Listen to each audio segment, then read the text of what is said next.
हजुरआमा किच्यो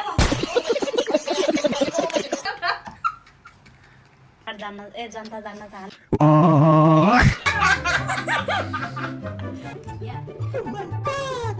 high everyone सबैजनालाई welcome to मेरो भिडियोमा आज चाहिँ हजुरहरूले देख्नुहुन्छ यहाँ हेर्नुहोस् त साथीहरू टन्न ठुल्ठुला बडा बडा खालको मोमो छ। अब यसलाई चाहिँ यसरी हामी यहाँ बनाउँदैछौँ। म चाहिँ यसरी बनाउँदैछु, तर जे पाउँछ त्यही राम्रो त बनाउन आउँदैन, अब खाने त हो है साथीहरू। त्यही भएर यस्तो गरेर बनाउँदैछु, म यस्तो गरेर बनाउँदैछु। गर्मी पनि भन्छ हल्का हल्का होइन। यता भेनालाई पनि देखाइदिनु त यस्तो बेल्ने पिठो बेल्नु भयो भेनाले। यहाँ यिनीहरूले जुन क्यामराम्यान र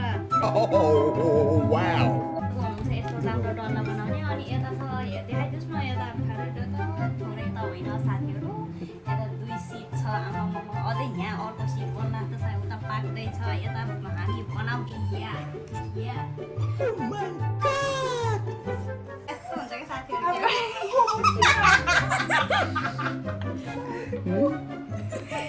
सरी ल साथीहरू, हल्का रमाइलो। अनि यहाँ हेर्नु न साथीहरू, ठुलो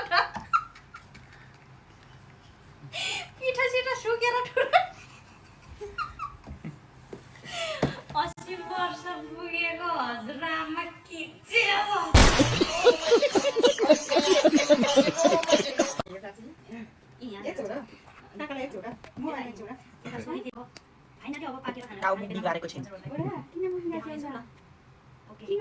हेर्नुहोस् त साथीहरू, पाकेर यस्तो भइरहेको छ मोमो चाहिँ। थरी थरीको छ नि मोमो, फेरि ह्यान्डसम भेनाले पकाउनु भएको एकदम मिठो छ होला। अब खाएर थाहा हुन्छ।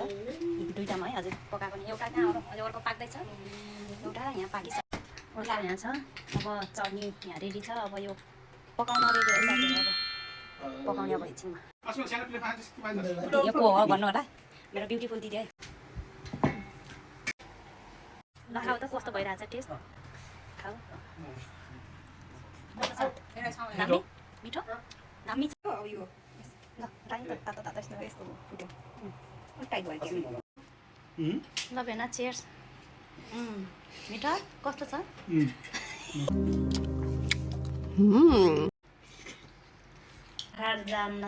जनता जान्न चाहन्छ।